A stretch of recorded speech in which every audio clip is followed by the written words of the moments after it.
Dios os bendiga grandemente a todos en esta mañana. Yo quiero leer en Hechos capítulo 1 y versículo 1. Libro de los Hechos 1:1 dice: En el primer tratado, oh Teófilo, hablé acerca de todas las cosas que Jesús comenzó a hacer y a enseñar. Sabemos que el libro de los Hechos lo escribió Lucas. Lucas había escrito el Evangelio de Lucas y el libro de los Hechos. Y cuando él dice en el primer tratado, o Teófilo, se está refiriendo al Evangelio de Lucas, o sea, al Evangelio que escribió. Y dice: hablé acerca de todas las cosas que Jesús comenzó a hacer y enseñar. Aquí hay un detalle curioso. O sea, se está refiriendo al Evangelio que escribió, el Evangelio de Lucas, y está diciendo que en ese Evangelio escribe las cosas que Jesús comenzó a hacer. Y uno dirá, ¿pero cómo comenzó a hacer? El Evangelio de Lucas es el más completo de los 3 evangelios sinópticos. El de Juan trata más la persona de Jesús, pero los evangelios sinópticos tratan los hechos de Jesús. Y el que más ampliamente relata esos hechos es Lucas. Y está contando todo lo que él tiene constancia que Jesús hizo desde que comenzó su ministerio, y aún habla de su nacimiento, hasta que murió y resucitó. Y si cuenta todo lo que hizo en esta tierra hasta que resucitó y se fue con el Padre, ¿cómo dice que escribió las cosas que Jesús comenzó a hacer? Más bien tendría que decir las cosas que Jesús hizo. Pero no, dice las cosas que Jesús comenzó a hacer. Y es que lo que Jesús hizo aquí en la tierra fue solo el principio de todo lo que iba a continuar haciendo. En el libro de los Hechos vemos la continuación, porque Jesús resucitó, no se quedó en la tumba, Jesús resucitó, Él vive. Y las cosas que hizo en la tierra fueron solo el principio de todo lo que Él pensaba hacer a lo largo de la historia. Y vemos cómo en el libro de los Hechos ya solo aparece Jesús en el primer capítulo, cuando se manifiesta a los discípulos después de resucitar, se manifiestan más de 500 personas y asciende con el Padre.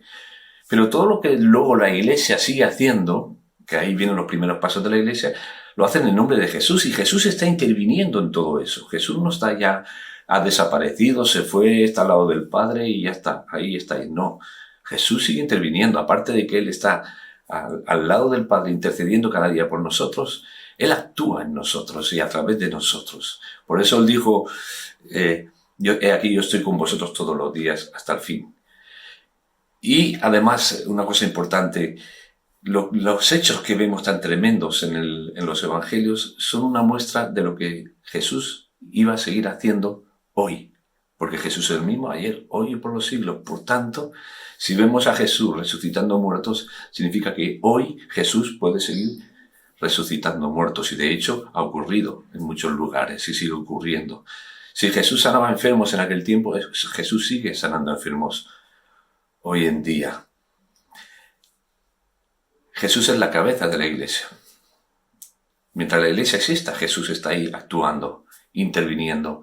Y si nos fijamos, el miembro más activo del cuerpo es la cabeza, porque la cabeza no para de funcionar. Y la cabeza es la que da órdenes a todo el cuerpo. Ningún miembro del cuerpo hace nada si no recibe la orden de la cabeza.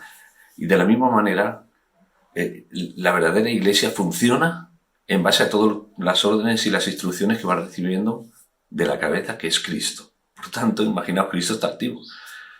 Ahora, la cuestión es que como Iglesia nosotros dejemos que Cristo sea la cabeza. Porque si lo dejamos a un lado y hacemos las cosas a nuestra manera, malamente. La Iglesia funciona como tiene que funcionar, cumpliendo con el propósito por el cual Jesús vino a esta tierra, que es compartir el Evangelio. Entonces, si dejamos que Él sea la cabeza, la Iglesia va a cumplir con su propósito, que nosotros que compartir su amor y hacer que más gente le conozca a Él como Salvador y Señor. Esto es tremendo, es hermoso. Jesús sigue actuando hoy porque Él está vivo. Jesús no se quedó en un pesebre, en una cuna ahí envuelto en pañales. No, Jesús no se quedó clavado en una cruz y lo colgamos en la pared. No, Jesús resucitó y Él vive, y Él está hoy aún actuando y haciendo milagros, obrando transformaciones en las vidas. Y vemos cuánta gente fue impactada en el tiempo de los evangelios. Hoy, alrededor del mundo, Jesús sigue transformando vidas, porque un encuentro con Él transforma la vida. Y eso es lo más importante de todo. No, la religión no salva, la religión no cambia las vidas. Es Cristo quien transforma las vidas. Además, el término, cuando dice que las cosas que Jesús comenzó a hacer, esa palabra de comenzar, de comienzo, en el griego, no solo significa comenzar tal como lo entendemos nosotros, empezar algo, sino que significa que fue el promotor o el primero en hacer algo. Es como cuando vamos a jugar una partida y dice, ¿quién comienza? O sea, ¿quién es el primero en arrancar? Bueno, pues Jesús comenzó y fue el primero en hacer muchas cosas. Fue el primero en predicar el evangelio del reino que se acerca a la tierra. Y fue así, que se acercó el reino de Dios, porque a partir de su ministerio se empezaron a manifestar los endemoniados, que hasta entonces no lo hacían, y no lo encuentras en el Antiguo Testamento, a pesar de que tenía que haberlos, sí o sí, porque los demonios existen desde el principio, pero no se manifestaban. Vino Cristo y se empezaron a manifestar no para montar un espectáculo, sino para que la gente fuera libre. Y Cristo hoy día sigue libertando gente. Vemos milagros en el Antiguo Testamento, vemos señales, pero no vemos gente realmente liberada en su vida.